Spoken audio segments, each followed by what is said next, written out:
We are here on John Talks. I'm with my wife and business partner, Jessica Cox. Hey. And today we're going to talk a little bit about what it's like to be in business, to start a business, and heck, we may even talk about how to do that while married. I know that's a thing. Yeah, so we've been in business together for about 12 plus years. Oh my now. gosh. Yeah. Yeah, so We survived. 2008, late 2008 is when Aqua Vita first started to kind of become a reality. I suppose it was when we heard about a ministry called Engineers in Action. Yeah. And Engineers in Action was a nonprofit, or is a nonprofit, because they're still going strong. But it's a nonprofit that provides clean water to communities in the developing world. And we helped them to do branding and build a website and consulted with them on fundraising campaigns. And that resulted in them raising enough money to put in clean water for 2,000 families. On the in Altiplano. On the Altiplano, yeah. Which is a pretty major feat. That was Right. really good. That felt great. Mm-hmm. And that's how we got our name, Aqua Vita. The missionary invited me out for coffee later and said, you literally brought them the water of life. And in Bolivia, there's an expression, where there's water, there's life. And they say that by saying Aqua Vita, or Agua Vita in their culture. So that's how we got our name. And we've been going ever since. It's been a wild ride. Yes, it has. Which I guess that's business. Any kind of business is going to have ups and downs and challenges. Yeah. So what are some of the biggest challenges that you can recall in our journey? Well, do you want chronologically or alphabetically? All right. We had the challenge at the first was we bought out our segment of an existing firm and, bought our clients. And it was a difficult transition going from doing the work to running the business because there's so much more involved. If you're a baker, you bake the buns and that's your job. If you're running a bakery, you have to think about payroll, you have to think about taxes, you have to think about all the different pieces that make that thing run. Yeah, all my favorite stuff. I know, right? And paperwork, yay! So yeah, just figuring out what the cadence of business was, and yeah, that's been an exciting challenge though. And then figuring out as things change, because we're in technology, what's going to be the best thing and most effective way for our clients to meet their goals, because what we started with is not the same as what we're doing right now. And with the internet, it's probably not going to be the same 2 years or 1 year from now. And COVID changed a lot. So it's just figuring out how to adapt to the challenges, because COVID was a big challenge. I mean, we started doing virtual events and everybody suddenly cared about their online presence because nobody could get together in person. And that was huge. And some of our clients were super traditional and they hadn't really thought about how do we do this and how do we keep things going when everything is virtual and online, and just figuring out how to navigate that for different industries was a challenge. It was fun though. It's exciting and harrowing. Yeah, it is, and it's exhausting at times, but also doing it with good people because we have a great team. Mm-hmm. That makes a lot of difference. Yeah. And all this time I've seen a lot of you. I feel like I've been married like 50 plus years. Yeah. We work together. If a normal married couple sees each other after work or, whatever the arrangement may be, I mean, double or triple that. And that's what the, what do they call it? Copreneurs. Yeah. Copreneurs spend 2 to 3 times the amount of time with each other. So we've been married for going on 15 years this year. Yeah. But it, in a good way, it feels like we've gotten 30 to 45 years worth of time in. And it feels like we had a kid before we had a kid, because you have employees and you care about your team and trying to make sure things go well. And even our clients, I mean, we really work with people who are ethical and they're trying to do good things in the world, and you really get invested in that. So it kind of felt like we had kids before we had kids, and then you add an actual tiny child. That was a challenge. Mm-hmm. We have a very tiny intern now. He's 3. Right. Our son Michael. So one of the things that I've learned out of all of this is it's really important to play the long game and to think long term.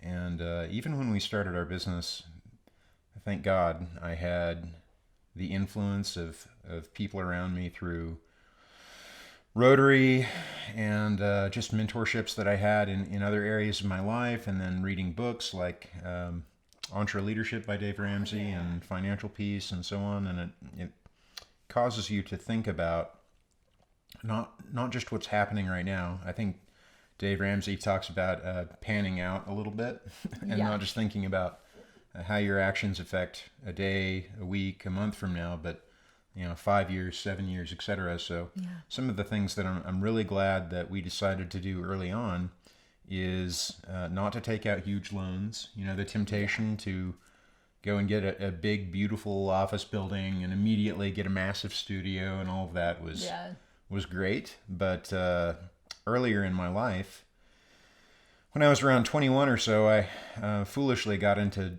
debt, credit card debt and business debt, and really had to fight and claw my way out of that over the years to come. And when we started Aqua Vita, I did a few things. Number one, I set up a retirement savings plan, a simple IRA for Jessica and I and the team members that were there, and some of them are still with us. Yeah. And now that's, growing that since we started the business to now, it's grown considerably. It's interesting to see how consistency over time has that effect. We also decided, as I said, not to go into debt. And what that's allowed us to do is to build a cash cushion.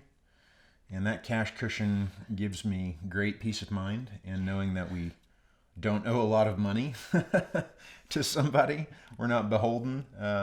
If we do have difficult periods, and all businesses go through difficult periods, winter and COVID and stuff like that affected most businesses, I think. And election years tend to affect a lot of businesses. But if you have a cash cushion built up, it allows you to bank yourself through those periods. So that emergency fund is so valuable. And then being picky about the people that you hire and work with. Yeah. As Jess said, we're extremely fortunate to work with people that we love working with. They're our friends, in addition to being good at their jobs and having a good product. So those are some of my big takeaways. What about you? And also, like, the way, because we're in technology, you got to keep growing, you got to keep learning, and we kind of built that into the way we do our team, having a Wisdom Wednesday where we have either guest speakers in or we're going through a book series. And that's been really helpful, just to keep the growth mindset of you cannot stop learning. And I really think that's true for any industry. I mean, ours especially, because things are changing as we're talking. And, and it's not going to always be the same. And in the world we're in right now, things can change in the blink of an eye. And so just being ready to make those pivots and having a good foundation of, yes, we're going to learn, we're going to figure out what the next challenge is. And I really appreciate the way that you have made that a priority and, spent time on that and invested in our team that way. And, the 4 disciplines of execution, figuring out, what are the goals, how do we reach them, has been helpful for us and for our clients. And that came out of the book studies we did. Yep. And then, ways of actually visualizing and keeping the focus, that cadence of accountability. So that's been a huge thing too. Yeah, developing systems is really important. And Jess mentioned 4DX. So 4DX is shorthand for the 4 disciplines of execution. It's a wonderful business book. It's called a business operating system, not like in the software sense of operating system like Windows or whatever. It's a way of operating your business and communicating with your team and managing what's important within your team.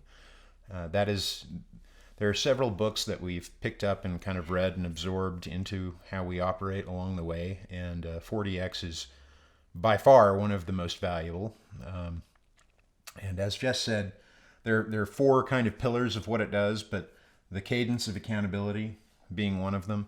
And what we'll do is we have team meetings on Monday. We call it our Monday huddle, and that comes from 4DX. He talks about there was it a Mount Everest expedition? Yeah, it was a guiding expedition. Mm-hmm. And they were actually taking, I believe, a blind gentleman up to the peak of Mount Everest. So in order to do that successfully, that journey, nothing ever remains the same for long because you have ice flows and weather conditions and so the on. mountain changes day to Yeah, day. yeah. And so what they decided to do is at very irregular intervals, I think for them it was like every hour or something, but a small unit of time for them, they would literally get like pop up a tent and get inside the tent and go, okay, team, where are we at? What's going on? What's the next challenge? How do we overcome that challenge? What's the weather look like, etc. So what we do is we do that on a Monday. And in our Monday meeting, first of all, we want to kind of like warm up and relax a little bit. So we do something called draw size, which is a 3-minute drawing prompt that we do. And somebody on the team calls it out, and then we have 3 minutes to draw something. We'll sometimes do writing prompts as well. And then after that, we will review our team scoreboard.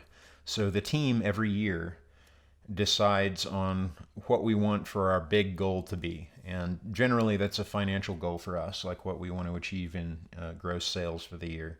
And so we'll review that. And then the next step in that is for each team member to say what they are going to do to contribute to that. And there are several very specific criteria for how you choose what's called your lead measure. Yeah. Generally speaking, you want to stick to no more than 1 or 2 lead measures for the week. The week is the period that we've chosen.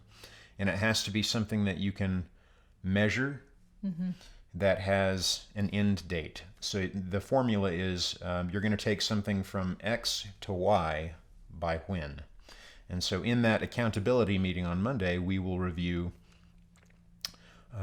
what everyone did in the previous week, and then we'll talk about what they are doing in the current week, and that has to be defensible. Like they have to explain how it will impact what's called our wildly important goal. That's our big scoreboard goal.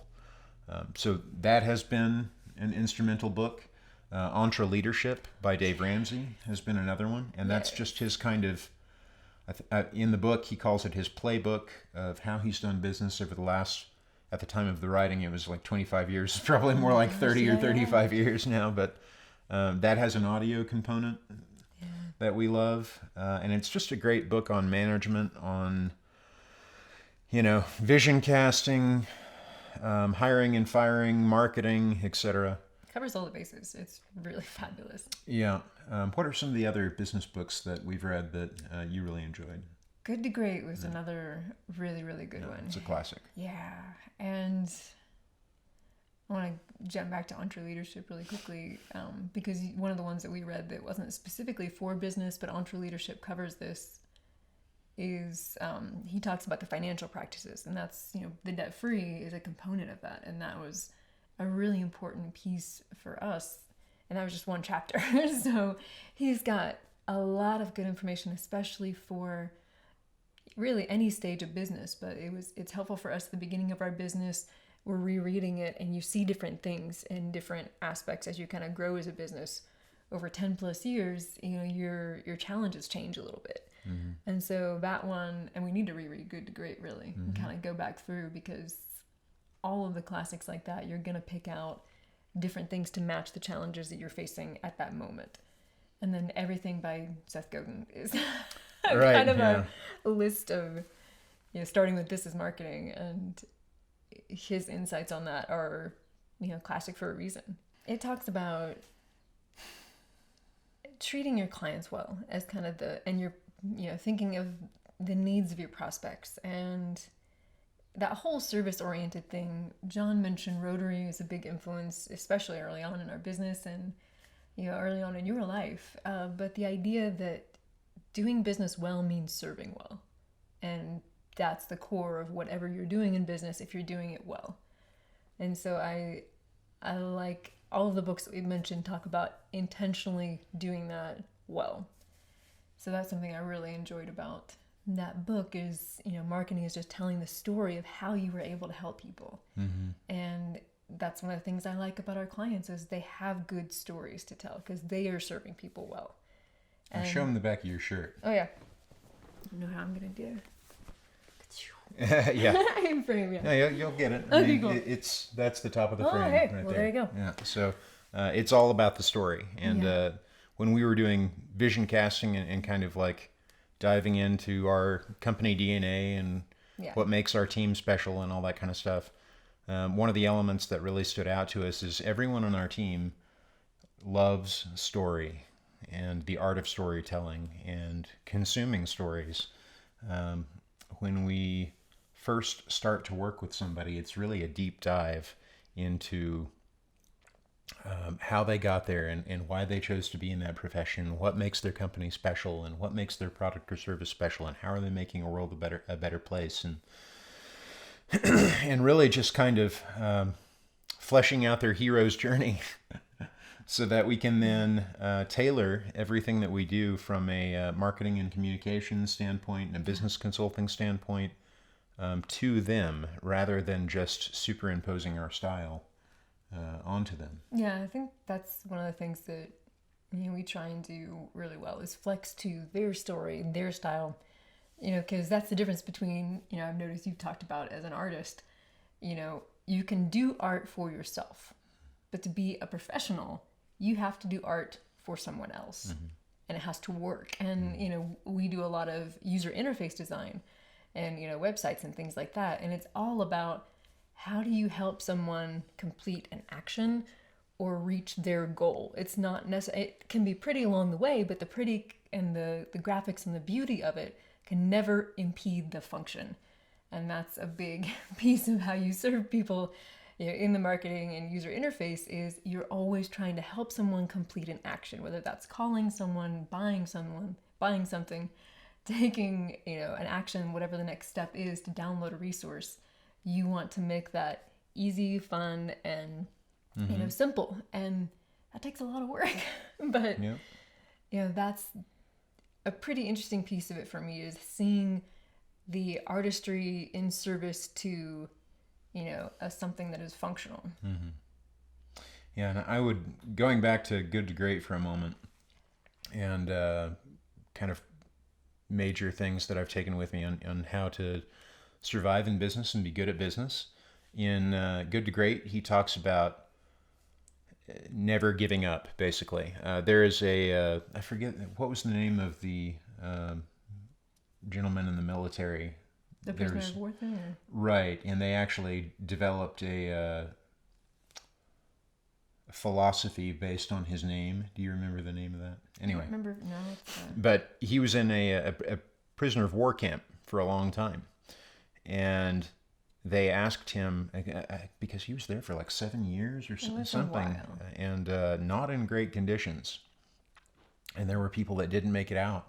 But the men that he was in command of, that were in the camp with him, the majority of them made it out alive. And so in the interview, they were asking him, what's the difference between the guys that made it out and the guys that didn't? And he said the major difference is the guys that did not make it out, they would think in an overly optimistic way, like, well, we're going to be out by Christmas. We're going to get out by Easter. Guys, we're going to make, And he said, you have to confront the brutal facts, but never give up hope at the same time.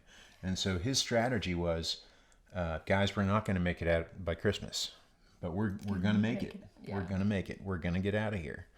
And that philosophy, and out of that in Good to Great, they go into like how you would actually apply that to a business environment. One of the things he talks about is you have to turn over the rocks and look at the scary, squiggly things underneath. But keep going. Yeah. And meaning there are things in your business or things happening in the world that you need to look at with honest eyes. Yeah. And you need to plan as if those things are going to happen to you, or they are, be honest that they are happening to you, and adjust accordingly. In talking about COVID, I remember in January of 2020, when this was just starting to become a thing on the news, and people were talking about I think there was a case in Arizona and a case maybe in Washington State or something like that.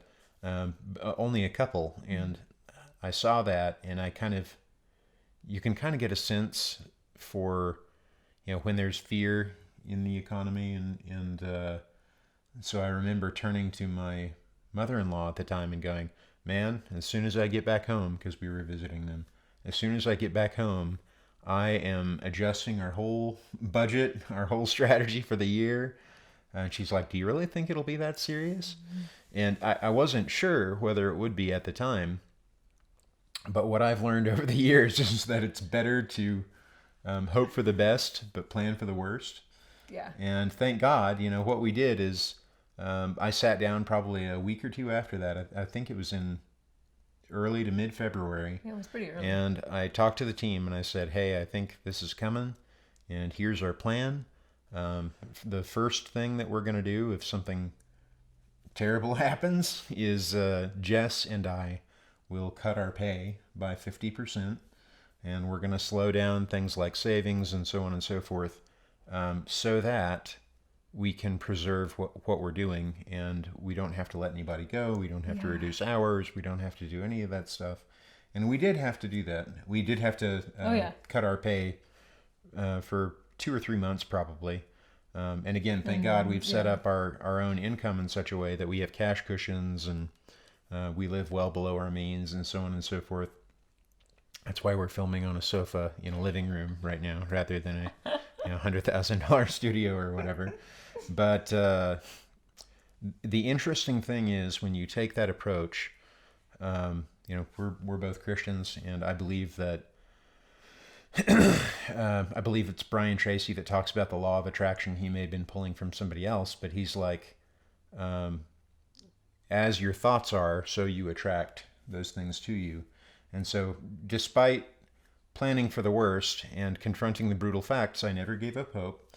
And very luckily, the odd but perhaps foreseeable side effect of COVID-19, because everyone was in lockdown, we have a lot of clients who have, traditional ways of doing things, like performing arts would sell tickets to a theater. People would come in and see their shows. Can't do that, COVID. And they needed to adjust and adapt. And so we were blessed with being able to help all of those people to survive through that. And they in turn blessed us by providing us with the financial resources, not only to maintain, but we actually ended up breaking a sales record in 2020. Again, unbelievable. As I hear myself saying that, I'm like, that is incredible, beyond what I could have anticipated, and thank God. So I would just say, whether you're just getting started in business or you've been in it for a few years and you've been really working the grind, and just things feel like a rat race or whatever, confront the brutal facts, but never give up hope. And you need to develop systems. You need to have a really powerful why for why you're doing all of this. I think my why is that, first of all, I'm really passionate about what I do. I'm a techie, so I love toys. I like cameras and microphones and, computers and technology and all that. But I am a creative person that loves business, and I like hearing other people's stories and then seeing them become successful as a result of my work with them, and then seeing the knock-on effect of that, in that they're able to provide for their teams, and their teams can have a better quality of life, and so on and so forth. They end up putting money into the economy, and everybody benefits from that. And also, I love freedom, and I think a lot of entrepreneurs get into business because they want the freedom to be able to do business the way that they want to do it, in accordance with their values and things like that. And it requires a lot of sacrifice. I think that's what a lot of, as Jess was saying earlier, bakers get into baking thinking, I'm just going to bake all the bread my way and the cakes my way. And then you end up doing taxes and paperwork and all that stuff until you can hire people to take care of those things for you. But the freedom to be able to do work that you're proud of and to choose who you're working with, both on your team and in your clients, and the freedom to walk away from situations that become negative, or relationships that become negative. Those are some of my big whys. So what are some of yours? I like being, like you said, the storytelling aspect is exciting. I love talking to people and finding out what their goals are, figuring out how we can help, move that forward or accelerate that and be part of their story. Because again, we're fortunate, as John mentioned, to work with people that we respect and that we care about. And it's just a real privilege to be able to come alongside people who are doing good things and figure out how to help make their lives better and help make their days better. Because we work with people who are busy, they don't have a lot of time, they're trying to do really important things on a deadline. And so being part of that kind of team is really exciting. And I'm also really proud of all of our team at Aqua Vita. I have a huge respect for the people that work for us and that we work with. And I think at the end of the day, the projects are important, and that's kind of how you form the relationships and how you build trust. But as you get through a decade or more, you're going to care more about the relationships that you've built. Mm-hmm. And you do that by showing up on time and doing the work and all of that. But really, it's the focus on the relationships and the focus on the story and how you can help other people. Yeah. And doing that well, even when things hit the fan. 2020 was a things hit the fan. And even when beep hits the fan. Yeah, no. And we had, we were blessed to have some work, and we also had, we had a lot of donated hours to try and keep people going because, like John was saying, they are employing people. They are trying to keep their business open. If you can save a business, you can save a lot of employees and their families. Mm-hmm. So that was how do we do that? Kind of thing. Yeah. And it's a heavy responsibility at times. Yeah, it is. People don't eat if they can't work. Yeah. So we can't mess things up. Yeah.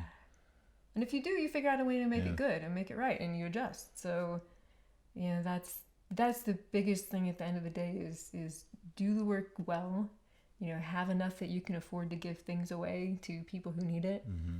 And, that's a blessing that we have the ability to do that. When so many people had no jobs, I was exhausted but grateful because I get to go to work. Yeah.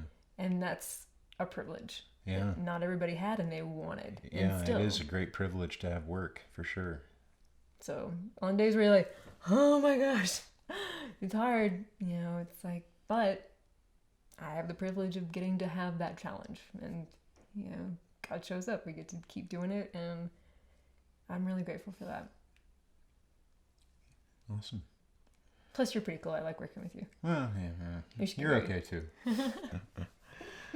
Okay, so anyway, this is kind of the beginning of what we have come to realize as we've been doing this for a while now is we can only talk to so many people at one time. We can only affect so many people on a one-to-one basis. But I think we've learned enough at this point where someone that I follow, a fitness trainer, she turned 40. And her brother said, "You're old enough now to start giving advice." Well, I turned 40 this year.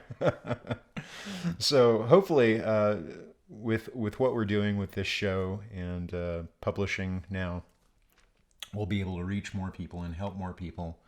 And if you have any questions, we're going to publish this on YouTube. So we would be happy to see your comments in the comments section below. I'm doing the point down thing. Okay. And we will also be publishing this via podcast as well, so you can listen to this anywhere you listen to podcasts. And then finally, if you are at a place where you feel like you would like to consult on your business, you're welcome to go to our website. That is aquavitacreative.com, AQUAVITA creative.com. And just fill out the free consultation form on there, and one of our team will be in contact with you to talk about your business. So, Jess, do you have anything that you'd like to add? I would would just say hang in there. If you're a business owner, there are hard days. You may have forgotten that there are easy days ever. Because, there's more challenges now than we've been in 10 years. I would say we're in a challenging 12. time. Yeah. I got stuck on 10. Anyway, 12 years now. But we're in a challenging time. Hang on. Remember why you're doing this. Take a look at your team. Take a look at the people you're serving. And remember the why. Yeah. Because it's going to be tough. Some days are just going to be really hard. Don't make it. It's always hard. There are no good days. Don't let yourself get trapped in that when you have really hard days or a string of bad days. It's not always going to be, super hard. Remember those good stories of why you're doing this. You're going to get through, and then you'll hit hard times again. That's just the way it works. But you will get through if you persevere. Yeah. So hang in there. Yeah, and things do get better. If you work hard on yourself and you work hard on your business with the intention of becoming better, things will get better. And I mean, we still have hard days for sure. And hard things happen in the world and in the economy. But we have more good days than bad these days. And I would echo that encouragement. Just, confront the brutal facts, but never give up hope. And, hey, like we said, if you just need to talk to another business owner about what's going on in your business, we'd be happy to talk to you. Anyway, thank you all for tuning in. We appreciate you. You're our audience. We love you. And we'll see you next time.